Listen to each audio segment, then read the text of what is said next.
Hello dear friend, इस video में हम क्वेश्चन डिस्कस करेंगे DSSB TGT नेचुरल साइंस के सॉल्यूशन। और ये मेल कैंडिडेट्स के लिए पेपर है जो कि 7 सितंबर 2021 को हुआ था और शिफ्ट 3 में। इसके अलावा मैंने 7 सितंबर को शिफ्ट 2 में जो हुआ था वो मैं करवा चुका हूँ। Let's start now. Which of the following connection generally use series combination? इनमें से कौन से सीरीज कॉम्बिनेशन में इस्तेमाल करते हैं? देखो, हमारे घरों में जो अप्लायंसेस सब कनेक्टेड होते हैं, जो स्विचेस होते हैं, वो पैरेलल में कनेक्ट किया जाता है। और आपने दिवाली में देखी होगी जो घरों में लाइट लगी होती है, लड़ी काफी लंबी लंबी होती है, उनका जो कनेक्शन होता है वो होता है सीरीज में।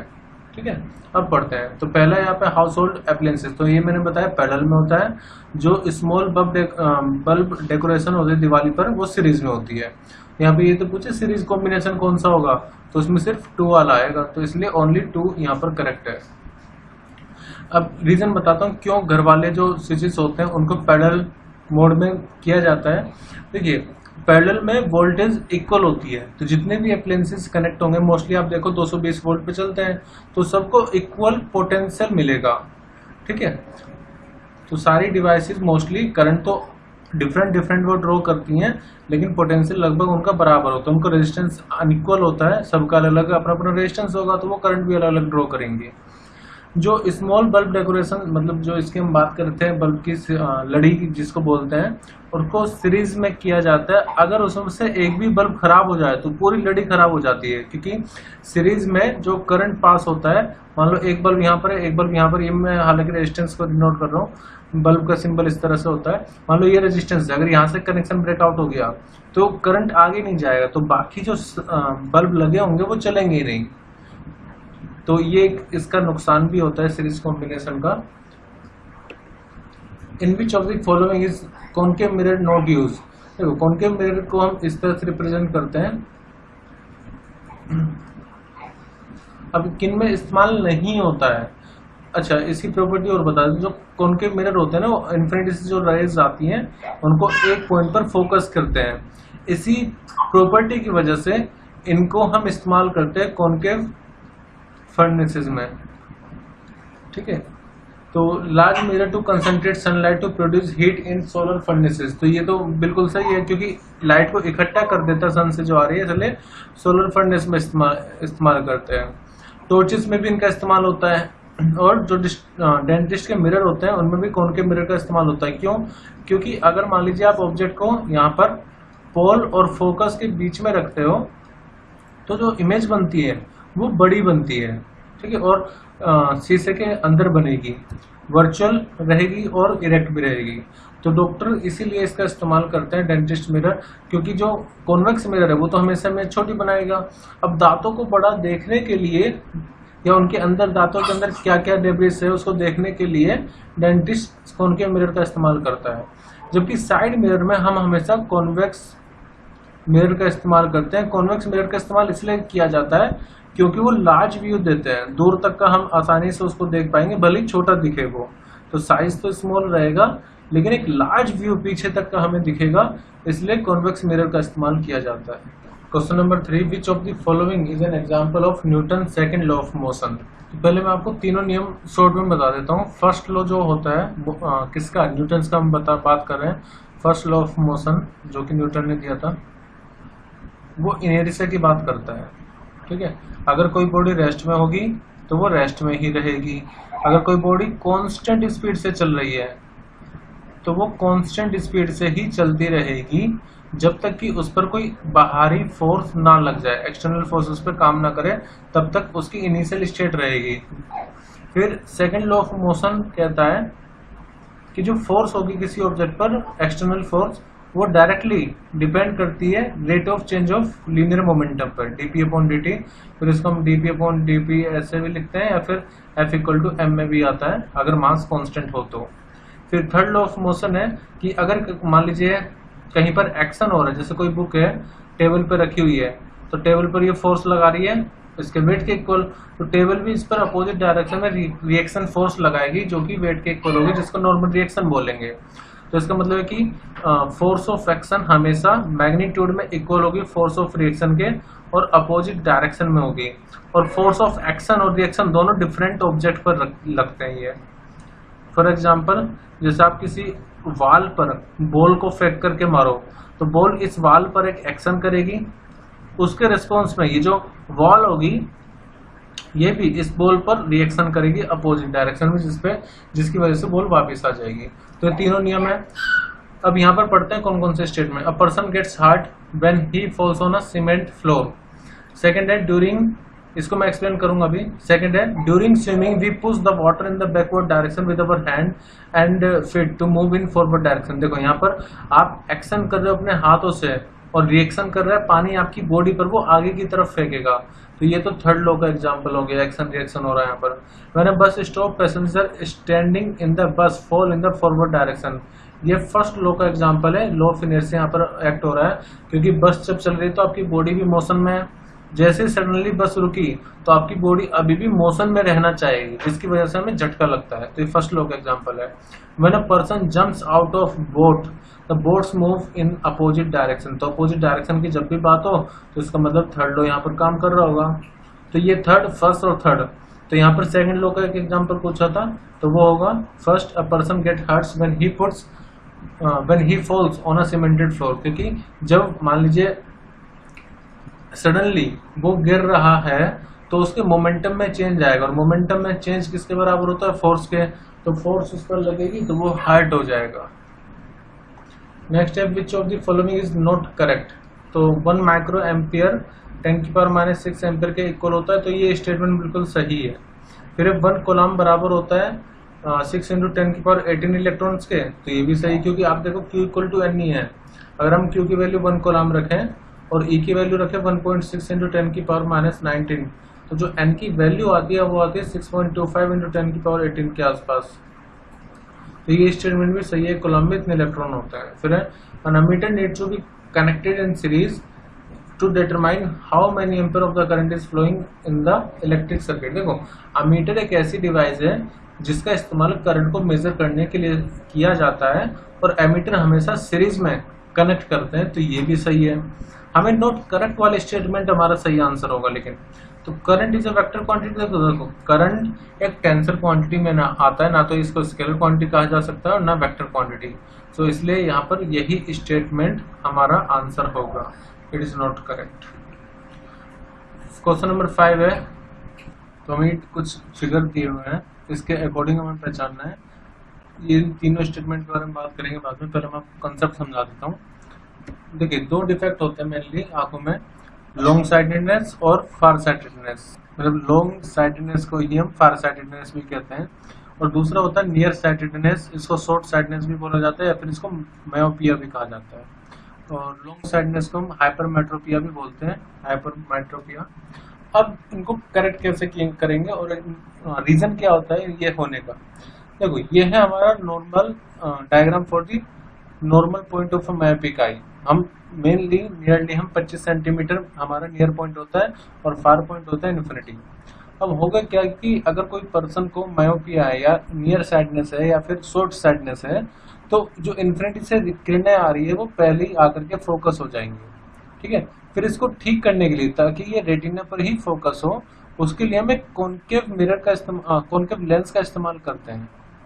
कॉनकेव लेंस, और कॉनकेव लेंस डाइवर्जिंग होता है नेचर में, मतलब कि अगर इन्फिनिटी से कोई किरणें आ रही हैं तो वो उसको डाइवर्ज कर देगा इस तरह से। अगर पैरेलल कोई रेज आ रही है तो ये डाइवर्ज कर देता है, यानी कि इसका दूसरा नाम क्या होगा? Diverging lens. तो इसको ठीक कैसे करेंगे मायोपिया को या फिर नियर साइडनेस को? कॉनकेव लेंस का इस्तेमाल करके। फिर अगर मान लीजिए कोई पर्सन है जिसको हाइपरमेट्रोपिया है, तो उसका जो नियर पॉइंट होता है वो पास आ जाता है, जिसकी वजह से रेटिना पर इमेज नहीं बनती, पीछे जाकर के इमेज बनती है। ठीक है, तो उसको करेक्ट करने के लिए हमें कॉन्वेक्स लेंस का इस्तेमाल करते हैं। कॉन्वेक्स लेंस क्या करता है? अगर इन्फिनिटी से कोई किरणें आ रही है तो ये एक पॉइंट पर उसको फोकस कर देता है, यानी कि इकट्ठी कर देता है। तो कॉन्वेक्स लेंस का दूसरा नाम होता है कन्वर्जिंग लेंस। एक और चीज, जो मायोपिया होता है उसमें दिक्कत क्या आती है, या फिर इसको शॉर्ट साइडनेस भी बोल रहे हैं। देखो मायोपिया में जो पर्सन होगा उसको पास की चीजें तो बिल्कुल सही दिखेंगी, लेकिन दूर की चीजें ब्लरी दिखेंगी। तो इस प्रॉब्लम को मियोपिया बोलते हैं। और अगर किसी पर्सन को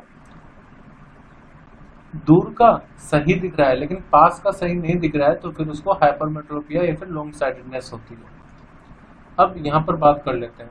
तो यहाँ पर देखो पहले ही पॉइंट पर मतलब रेटिना से पहले ही फोकस हो गया है, इसका मतलब क्या है कि ये मियोपिया है। यहाँ पर मियोपिया, ठीक है, मायोपिया भी बोलते हैं इसको, मायोपिया। और मायोपिया का दूसरा नाम क्या था? Short sightedness, short sightedness. फिर ये तो नॉर्मल है, इसमें तो कोई डिफेक्ट होगा नहीं, सही पॉइंट पर जाकर के फोकस हो रहा है।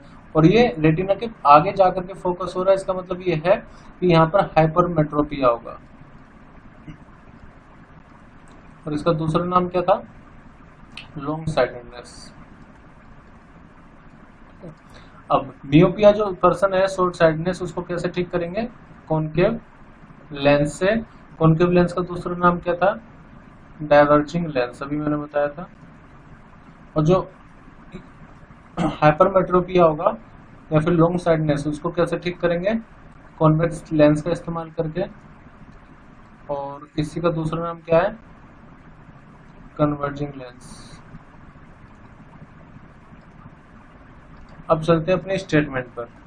पहला है पर्सन ए नीड्स डाइवर्जिंग लेंस। क्या ए को डाइवर्जिंग लेंस की आवश्यकता है? तो ये मैंने लिखा है, बिल्कुल ठीक है ये तो स्टेटमेंट, तो इस पे राइट कर दो click.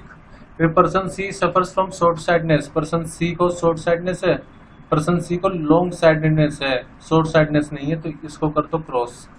Person B does not have any vision problem. Person B को कोई भी प्रॉब्लम नहीं है, तो बिल्कुल ये तो नॉर्मल आई है, तो ये भी स्टेटमेंट सही है। तो यहाँ पर फर्स्ट और थर्ड स्टेटमेंट सही है, इसलिए आंसर होगा ओनली 1 and 3।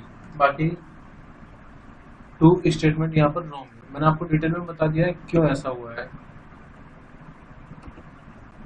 1 हॉर्स पावर में कितनी वाट होता है? तो वो होता है 7460 watt. The image of an object is form behind the concave mirror is virtual and is larger in size. तो ऑब्जेक्ट कहाँ पर रखा होगा? अब मैंने आपको एक केस करवाया था इसी से रिलेटेड, वो अभी यहाँ पर डिलीट हो चुका है। देखो मैं इसको समझा देता हूँ। जैसे कोई कॉनकेव मिरर हो, मैंने आपको बताया ना कॉनकेव मिरर का हम डेंटिस्ट उसका इस्तेमाल करते हैं दांतों को बड़ा करके देखने के लिए। वो तब हो पाता है जब ऑब्जेक्ट पोल और फोकस के बीच में कहीं पर रखा हुआ है। तो यहाँ पर जब हम ऑब्जेक्ट को रखते हैं पी और एफ के बीच में, तो जो इमेज होती है, मान लो मैं बता देता हूँ कैसे बनता है। यहाँ से लेकर पैरेलल तो ये फोकस से जाएंगी, और यहाँ से अगर इंसिडेंस एंगल आई तो उसी एंगल पर रिफ्लेक्शन हो जाता है, तो आपस में आगे कहीं नहीं मिलेंगे। इसलिए पीछे हम इसको वर्चुअली मीट करवाते हैं, मतलब हम क्या करवाते हैं, नेचर होता है ऐसे ही। और पीछे इमेज जो बन रही है वो बनेगी वर्चुअल और इरेक्ट और एनलार्ज। तो इसी वजह से डेंटिस्ट इसका इस्तेमाल भी करते हैं। इसमें पूछा गया था the image of an object is formed behind a concave mirror is virtual और लार्जर इन साइज। तो कॉनकेव मिरर में ना 6 केस हम करते हैं, एकमात्र ये केस ऐसा है जहां पर दर्पण के अंदर या मिरर के अंदर इमेज बनती है, बाकी किसी में ऐसा नहीं होता है। तो वर्चुअल इरेक्ट और वर्चुअल इनरेक्ट बनेगा और लार्ज बनेगा। तो सही आंसर होगा बिटवीन पोल और फोकस। 2f पर रखोगे तो सेम साइज की बनती है और वो रियल इन्वर्टेड होती है। बिटवीन f और 2f पर रखोगे, देखो पहली बात है कॉनकेव मिरर है, कॉनकेव मिरर में हम 2f की और c बोलते हैं, वही बात है। तो अगर f और 2f के बीच में रखोगे तो बियॉन्ड c बनती है, बियॉन्ड c, उसमें भी रियल इन्वर्टेड बनेगी। प्रिंसिपल फोकस पर रखोगे तो इन्फिनिटी पर इमेज बनेगी और वो भी रियल इन्वर्टेड बनती है। तो वर्चुअल और इरेक्ट एक ही केस में होता है जो मैंने आपको बताया f और p के बीच में रख करके। क्वेश्चन नंबर 8 है which of the following position time graph represent non uniform motion where the rate of change in position is decreasing. Rate of change of position का मतलब क्या होता है?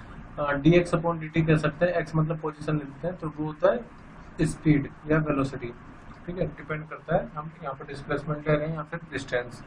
तो इसका मतलब ये है कि यहाँ पर जो स्पीड होगी वो डिक्रीज करनी चाहिए। इसका मतलब ये एग्जांपल हो गया रिटार्डेशन का, क्योंकि रिटार्डेशन में ही स्पीड घटती है, ठीक है। अब ग्राफ ऑब्जर्व कर लेते हैं। देखो पहले जो ग्राफ है ये रिप्रेजेंट कर रहा है जो स्थिति, मतलब यहाँ पर पोजीशन ले लेते हैं, पोजीशन टी के स्क्वायर पर डिपेंड कर रहा है क्योंकि पैराबोला है नेचर में, तो अगर ऐसा होता है तो एक्सेलरेशन रहता है कांस्टेंट, तो ये तो हमारा आंसर सही होगा नहीं। सेकंड है, यहाँ पर पोजीशन डायरेक्टली टाइम पे डिपेंड कर रही है, तो ऐसे में स्पीड जो रहेगी वो रहेगी कांस्टेंट, तो ये भी नहीं होगा क्योंकि स्पीड वेरिएबल होनी चाहिए, डिक्रीज होनी चाहिए। फिर यहाँ पर तो पोजीशन कांस्टेंट है, इसका मतलब स्पीड 0 होगी, तो ये भी सही नहीं है। फिर यहाँ पर धीरे धीरे जो पोजीशन है वो डिक्रीज कर रही है, और यहीं भी बोला था rate of change of in position is decreasing, तो इसकी जो स्लोप होगी वो स्पीड होगी और वो नेगेटिव में होगी, तो यहाँ पर यही आंसर हमारा करेक्ट होगा। इसमें स्पीड डिक्रीज कर रही है, इसका मतलब रिटार्डेशन यहाँ पर हो रहा होगा। Which of the following type of coal is the best quality, तो इसमें बिटुमिनस आंसर होगा। A bullet of mass 0.05 kilogram is fired with velocity 120 metre per second from a rifle of mass 4 kg, तो पूछा है कि what will be the recoil velocity of the rifle। ये जो question है कंजर्वेशन ऑफ लीनियर मोमेंटम पर based है। इसके अकॉर्डिंग देखो मैं सिस्टम समझा देता हूँ क्या। मान लीजिए हमारा एक सिस्टम ले रहे हैं जिसमें एक बंदूक है जिसको फायर कर रहे हैं, और ये बुलेट है और ये राइफल, ठीक है। अब इनिशियली जब ये बुलेट इसके अंदर रही होगी तो दोनों ही रेस्ट में थे, तो इनिशियल मोमेंटम तो यहाँ पर 0 रहा होगा। आफ्टर फायरिंग ये जो राइफल होगी पीछे की तरफ जाएगी क्योंकि बुलेट आगे की तरफ जा रही है, क्योंकि एक्सटर्नल फोर्स यहाँ पर 0 होगा, तो इसीलिए जो इनिशियल मोमेंटम होगा वो बराबर होगा फाइनल मोमेंटम के according to law of conservation of linear momentum. अच्छा, आफ्टर फायरिंग जो मोमेंटम होगा, देखो क्योंकि राइफल भी मूव कर रही है और बुलेट भी मूव कर रहे हैं, तो दोनों में ही कुछ ना कुछ मोमेंटम होगा। तो आफ्टर फायरिंग जो नेट मोमेंटम होगा, फाइनल मोमेंटम बोल देता हूं मैं इसको, वो होगा momentum of rifle plus momentum of bullet. According to law of conservation of momentum P initial किसके बराबर होगा, पी फाइनल के।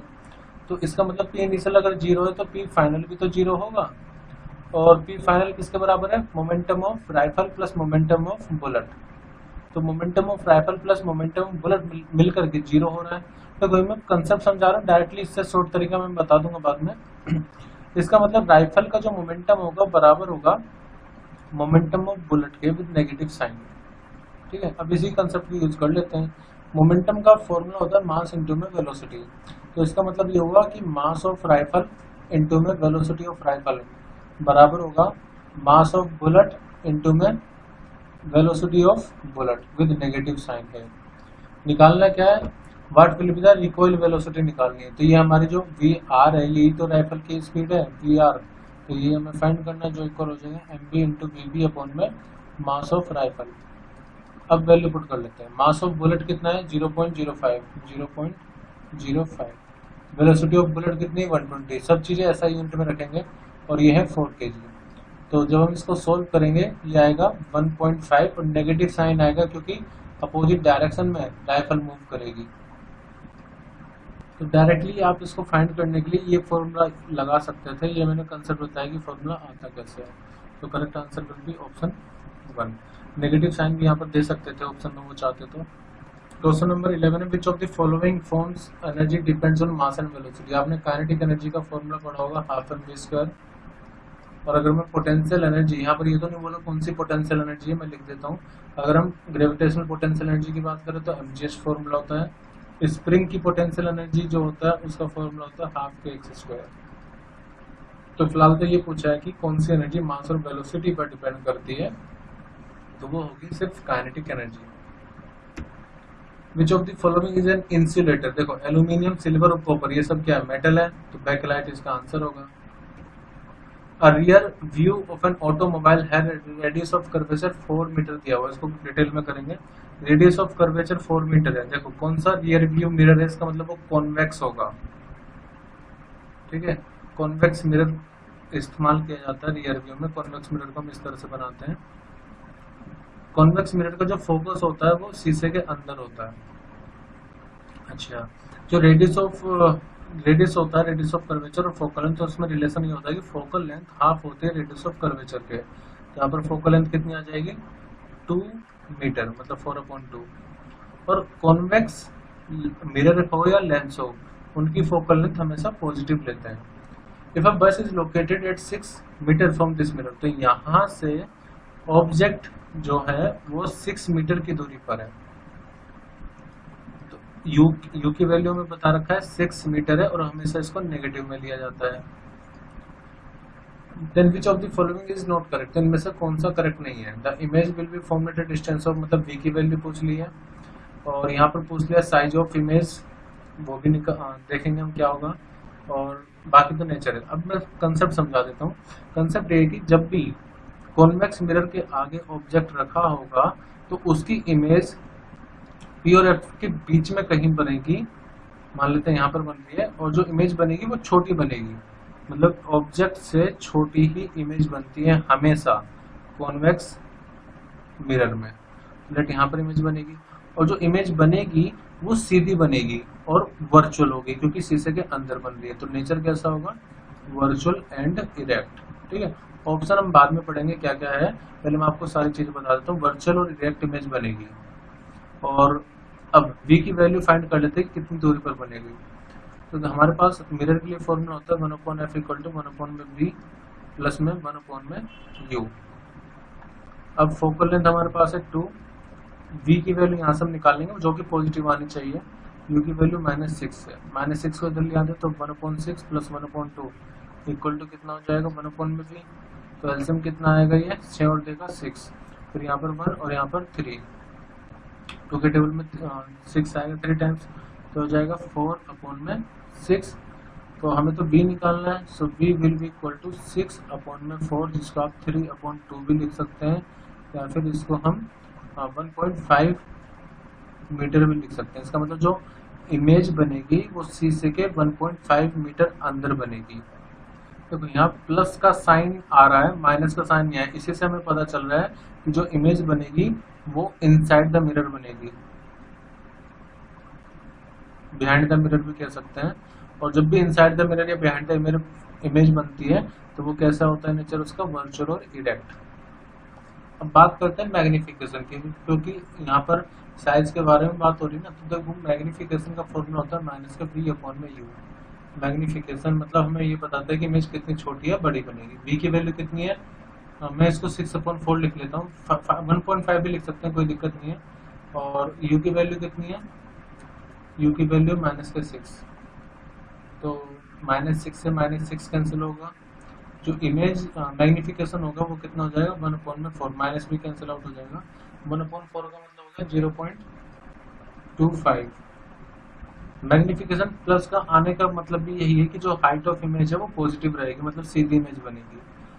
तो इसका मतलब ये हुआ कि मैग्निफिकेशन जो होगा मतलब हाइट ऑफ इमेज वो 0.25 टाइम्स होगी हाइट ऑफ ऑब्जेक्ट की, क्योंकि v/u तो होता है, hi/ho भी तो होता ही है, इसका मतलब hi/ho।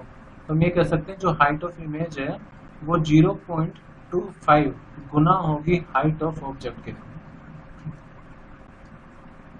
चलिए अब सब ऑप्शन पे चलते हैं, हमें वो ऑप्शन छांटना है जो कि करेक्ट नहीं है। पहला है the image will be formed at distance of 1.5 metre at the backs of the mirror, तो ये तो बिल्कुल सही है, लेकिन हमारा आंसर सही नहीं होगा। देखो हमने 1.5 फाइंड किया। द मिरर इज कॉन्वेक्स, तो ये मैंने आपको बताया था कॉन्वेक्स मिरर ही होगा, रियर व्यू की तरह इस्तेमाल करें ऑटोमोबाइल में। The image is smaller in size by factor of 0.20, तो जो फैक्टर है वो 0.25 का फैक्टर आ रहा है, ना कि 0.20 का, तो यही हमारा आंसर करेक्ट होगा। ये स्टेटमेंट इनकरेक्ट है, हालांकि the image is virtual, image तो वर्चुअल ही होगी, तो स्टेटमेंट सही है, लेकिन टेक्निकली हमें तो वो छांटना है ना जो नोट करेक्ट हो, तो इसलिए हमारा आंसर होगा ऑप्शन 3। तो मैंने डिटेल में आपको बता दिया क्यों आंसर 3 करेक्ट होगा। Question number 14, on which of the following does the frictional force depend, frictional force किस पर डिपेंड करती है, तो वो स्मूथनेस पे भी डिपेंड करेगा। नॉर्मल रिएक्शन क्या होता है, जैसे मान लो कोई ऑब्जेक्ट रखा हुआ है, ये वेट की वजह से कुछ एक्शन कर रहा होगा नीचे की तरफ, तो जो ऑब्जेक्ट होगा जिस पर ये बुक रखी हुई है, तो ये इस पर ऊपर की तरफ एक रिएक्शन फोर्स आएगा, इसको बोलते हैं नॉर्मल रिएक्शन। तो जो फ्रिक्शन फोर्स होता है उसका फॉर्मूला होता है म्यू इंटू में आर। म्यू होता है coefficient of static friction, kinetic friction भी हो सकता है अगर ऑब्जेक्ट मूव कर रहा है, और ये होता है नॉर्मल रिएक्शन। तो फ्रिक्शन फोर्स दोनों पे डिपेंड कर रहा है कि सरफेस कैसा होगा, म्यू की वैल्यू सरफेस पर डिपेंड करेगी, और नॉर्मल रिएक्शन कितनी होगी। तो दोनों ही यहाँ पर करेक्ट है। Which of the following exhibit conversion of electric energy into kinetic energy. तो जब जहां पर मोशन हो रहा होगा ना वहीं पर तो काइनेटिक एनर्जी आएगी, तो इसका मतलब वो टेबल फैन है। इलेक्ट्रिक बल्ब में कोई मोशन नहीं होता, एलईडी में कोई मोशन नहीं होता। लाउड स्पीकर में जो इलेक्ट्रिकल एनर्जी है वो साउंड एनर्जी में कन्वर्ट होती है, ठीक है। इलेक्ट्रिक बल्ब में जो इलेक्ट्रिक एनर्जी होगी वो कन्वर्ट होगी लाइट एनर्जी में, और एलईडी में भी लाइट एनर्जी में कन्वर्जन होगा। Which of the following is not correct. The size of an object is perceived by eye depends on its visual angle. The human eye is most sensitive to yellow green light having wavelength. पहले मैं इसको समझा देता हूँ concept. देखो जो हमारी eye ball होती है वो लगभग 2.3 सेंटीमीटर की होती है। तो perceived size of an object मतलब कि जो हम ऑब्जेक्ट देख रहे होते हैं उसका जो साइज होता है वो किस पर डिपेंड करेगा, विजुअल एंगल कितना होगा, हम किस एंगल से देख रहे होंगे हमारी आंखें, और डिस्टेंस पर भी डिपेंड करेगा। जैसे हेलीकॉप्टर उड़ रहे हैं आकाश में या तारे हैं तो आपको छोटे क्यों दिखाई देते हैं, वो डिपेंड करता है कि आप कितनी दूर से उसको देख रहे हो, तो डिस्टेंस पर भी डिपेंड करेगा। और जो ह्यूमन आई होती है वो येलो ग्रीन लाइट की तरफ ज्यादा सेंसिटिव होती है, जिसकी वेवलेंथ होती है 5550 एंगस्ट्रॉम। तो यहाँ पर दोनों ही स्टेटमेंट करेक्ट है, लेकिन हमें तो नॉट करेक्ट बताना है, तो इसलिए नाइदर 1 और नाइदर 2 करेक्ट आंसर होगा। On which of the following does the value of voltage or current generated by AC generated not depend। तो देखो मैं इसको समझा देता हूँ। 12th क्लास में हम एक डेरिवेशन करते हैं जिसमें जो EMF होता है डिपेंड करता है rate of change of flux पर dt। देखो ज्यादा डिटेल में ना बता कर मैं आपको डायरेक्टली बता देता हूँ। EMF जो है फॉर्मूला आता है उसका ये आता है NBA ओमेगा, और साइन या कोस, जैसे अगर यहाँ पर 2 कोस है तो यहाँ पर साइन ओमेगा t आता है। और EMF को अगर आप रेजिस्टेंस से डिवाइड कर देंगे तो करंट का वैल्यू आ जाएगी, करंट की NBA ओमेगा अपॉन में R साइन ओमेगा t। तो कहने का मतलब ये है कि जो वोल्टेज या करंट है वो number of turns per depend करेगी, मैग्नेटिक फील्ड पर डिपेंड करेगी, एरिया ऑफ लूप पर और एंगुलर फ्रीक्वेंसी पर डिपेंड करती है। तो यहाँ पर एक किन पर डिपेंड नहीं करती। तो speed at which the pole magnetic field rotate तो ओमेगा पर डिपेंड करती है। The pole of the poles of the permanent magnet, देखो नॉर्थ और साउथ पोल आप कैसे भी रख लो उस पर डिपेंड नहीं करेगा। स्ट्रेंथ ऑफ मैग्नेटिक फील्ड यानी कि बी पर भी डिपेंड कर रहा है, नंबर ऑफ टर्न्स यानी कि एन पर भी डिपेंड कर रहा है। तो ये फॉर्मूला 12th क्लास का होता है एनबी ओमेगा, ये वोल्टेज की पीक वैल्यू है। करंट में सिर्फ रेजिस्टेंस आर आ जाएगा नीचे। तो इन सब फैक्टर पर ईएमएफ डिपेंड करता है। ग्रेविटेशनल जी जो कि यूनिवर्सल ग्रेविटेशनल कांस्टेंट भी कहलाता है, जिसकी वैल्यू होती है 6.67 × 10⁻11 न्यूटन मीटर स्क्वायर पर किलोग्राम स्क्वायर। जिसकी वैल्यू जो फाइंड करी थी वो करी थी हेनरी कैवेंडिश ने। विच of the following renewable energy source can be harnessed all the time. Solar energy को हम रात में इस्तेमाल नहीं कर सकते, विंड एनर्जी को अगर विंड चल ही नहीं रही तब इस्तेमाल नहीं कर सकते, जबकि जियोथर्मल एनर्जी रात हो या दिन हो, ठीक है, हवा चल रही हो ना चल रही हो, हम उसका इस्तेमाल कर सकते हैं। तो इसलिए यहाँ पर ओनली 3 आंसर करेक्ट होगा। A car travel in a circular motion which of the following statement is true. पहले मैं कंसेप्ट समझा देता हूँ सर्कुलर मोशन का। देखो विच स्टेटमेंट इज ट्रू, हमें पता होगा डिस्टेंस और डिस्प्लेसमेंट क्या होता है। पहले मैं वो बता देता हूँ डिस्टेंस और डिस्प्लेसमेंट। डिस्टेंस होता है टोटल पाथ लेंथ, और डिस्प्लेसमेंट होता है इनिशियल और फाइनल पॉइंट के बीच का मिनिमम सेपरेशन, या फिर ऐसे लिख देता हूँ मैं separation between initial and final point. जो डिस्टेंस होता है, डिस्टेंस वो हमेशा बड़ा या बराबर होगा डिस्प्लेसमेंट के, ठीक है। बराबर कब होता है, स्ट्रेट लाइन में। जैसे कोई ऑब्जेक्ट सिर्फ सीधा चल रहा हो तब डिस्टेंस इक्वल होता है डिस्प्लेसमेंट के, ठीक है। अन्यथा के केस में हमेशा डिस्टेंस ग्रेटर होगा डिस्प्लेसमेंट के। डिस्प्लेसमेंट कभी भी डिस्टेंस से ज्यादा नहीं हो सकता। तो इसलिए यहाँ पर देखो सेकंड स्टेटमेंट क्या है, distance travelled by car always more than displacement of the car. तो यही स्टेटमेंट करेक्ट है, बाकी मैं समझाता हूँ इनकरेक्ट क्यों है। Second, distance travel by car will always be less than. देखो ऑलवेज भी लेस देन हो ही नहीं सकता, डिस्टेंस तो हमेशा ज्यादा ही होगा। तो ये गलत हो गई। Distance travel by car will always भी इक्वल, ऑलवेज भी इक्वल नहीं हो सकता, तभी इक्वल होगा जब स्ट्रेट लाइन में हो, और जो सर्कुलर मोशन उसमें तो स्ट्रेट लाइन होता ही नहीं है, तो ये भी गलत। Distance travel by the car will be zero when displacement is zero. देखो अगर ऑब्जेक्ट यहाँ से शुरू हुआ और यहीं पर आ गया तो उसका डिस्प्लेसमेंट तो जीरो हो जाएगा, लेकिन उसका जो डिस्टेंस होगा वो 2πr के इक्वल होगा, इसलिए ये भी गलत है। तो इसलिए ऑप्शन 2 करेक्ट होगा, distance travel by car will always be more than displacement of car. यहाँ पर मैंने तो बताया था बराबर भी होता है, लेकिन बराबर तो सिर्फ स्ट्रेट लाइन में होता है ना, सर्कुलर मोशन में डिस्टेंस हमेशा ज्यादा होगा डिस्प्लेसमेंट से। ये डिसिप्लिन 2 के में भी कुछ फिजिक्स के क्वेश्चन थे। Which of the following statement is not correct? First है upthrust is not experience by body immersion gas. देखो जो अपथ्रस्ट फोर्स होती है वो फ्लूइड में काम करती है। अब फ्लूइड में दोनों चीजें आ जाती हैं, गैस भी और लिक्विड भी, तो अपथ्रस्ट फोर्स गैस में भी काम करेगी, ठीक है, तो इसलिए ये स्टेटमेंट नॉट करेक्ट है, यही हमारा आंसर भी होगा। बाकी स्टेटमेंट पढ़ लेते हैं। The Archimedes principal can be exhibited even if a body is partially submerged. मैंने इससे पहले वाला जो सीरीज करवाई थी उसमें मैंने आपको बताया था आर्किमिडीज प्रिंसिपल, तो भले ही बॉडी कंप्लीटली इमर्स हो या पार्शियली इमर्स्ड हो, आर्किमिडीज प्रिंसिपल उस पर काम करेगा। All body experience buoyancy when they are immersed in liquid या फ्लूइड, तो ये भी स्टेटमेंट सही। कोई भी बॉडी है अगर वो फ्लूइड में जा रही तो वो बुयांसी फोर्स को एक्सपीरियंस करेगा। बुयांसी फोर्स मतलब वो जो अपवर्ड फोर्स होगी ऑब्जेक्ट पर लगेगी जब किसी ऑब्जेक्ट को हम लिक्विड में मूव करवाते हैं। Archimedes principal depend on the density of fluid, तो डेंसिटी पर भी डिपेंड करता है।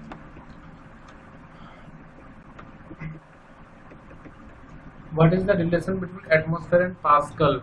तो 1 atm जो होता है वो इक्वल होता है 1.015 इंटू 10 की पावर 5 पास्कल के इक्वल, तो इसलिए ऑप्शन यहाँ पर सेकंड करेक्ट होगा। The general range of Audible frequency कितना होता है? मैंने ये इससे पहले जो क्वेश्चन DSSB के करवाए हैं टीजीटी नेचुरल साइंस से उसमें भी इसके बारे में डिटेल में बात करी है। अगर फ्रीक्वेंसी मान लीजिए कम है 20 हर्ट्ज से तो वो कहलाती है इंफ्रासोनिक। अगर फ्रीक्वेंसी 20 हर्ट्ज से लेकर के 20 किलो हर्ट्ज तक है तो वो कहलाती है ऑडिबल रेंज। और अगर फ्रीक्वेंसी 20 किलो हर्ट्ज से ज्यादा है, 20,000 से ज्यादा है, तब वो कहलाती है अल्ट्रासाउंड, अल्ट्रासोनिक कह सकते हैं। तो यहाँ पर तो पूछा रेंज ऑफ ऑडिबल कितना है, तो वो था 20 से 20,000 हर्ट्ज तक। इनमें से कौन सी ऐसी डिवाइस है जो इसमें आर्किमिडीज प्रिंसिपल काम करता है? देखो सबमेरीन और लेक्टोमीटर दोनों ही लिक्विड में रहती हैं। सबमेरीन समुद्र में रहती है, लेक्टोमीटर हमें बताता है कि जो पानी दूध में पानी है वो कितना होगा, तो दोनों ही यहाँ पर करेक्ट होगा। Both depends on Archimedes principal. A sound wave has a frequency of 4 kilohertz and a wavelength of 40 centimeter. How long will it take to travel 2.5 kilometer? तो हमें फ्रीक्वेंसी गिवन है 4 किलो हर्ट्ज। 4 किलो का मतलब है 4×10⁻³ hertz लिख सकते हैं। Wavelength मतलब लैम्डा 40 सेंटीमीटर है तो 40×10⁻²मीटर में इसको लिख सकते हैं SI यूनिट में। तो कहा है कि अगर हमारा जो डिस्टेंस है वो है 2.5 किलोमीटर, किलोमीटर को SI यूनिट में लिखेंगे हम 2.5×10⁻³ मीटर, तो कितना टाइम लगेगा इसको ट्रेवल करने के लिए। अब आपने एक फॉर्मूला पढ़ा होगा, फ्रीक्वेंसी इंटू वेवलेंथ होता है स्पीड के इक्वल, और एक फॉर्मूला ये भी होता है डिस्टेंस इक्वल टू होता है स्पीड इंटू में टाइम। तो स्पीड बराबर कितना हो जाएगा, डिस्टेंस अपॉन में टाइम। तो फ्रीक्वेंसी इंटू वेवलेंथ, क्योंकि स्पीड के इक्वल है और स्पीड को मैं क्या लिख सकता हूँ, डिस्टेंस अपॉन में टाइम। हमें तो टाइम निकालना है, तो टाइम इक्वल टू कितना हो जाएगा, डिस्टेंस अपॉन में फ्रीक्वेंसी इंटू में वेवलेंथ, मतलब f इंटू लैम्डा। तो t equal to distance upon में फ्रीक्वेंसी इंटू लैम्डा, ये वैल्यू पुट कर लेते हैं। डिस्टेंस हमें पता है 2.5 इंटू 10⁻³ है, फ्रीक्वेंसी है 4 इंटू 10⁻³ और वेवलेंथ है 40 इंटू 10⁻²। तो 10⁻³ से 10⁻³ कैंसिल करेंगे, ये सोल्व करेंगे, आएगा 1.56 सेकेंड। तो मेन चीज आपने फॉर्मूला बना लेना है टाइम का, distance upon frequency into wavelength. How can be separate cream from milk? तो इस प्रोसेस को हम बोलते हैं सेंट्रीफ्यूगेशन। जैसे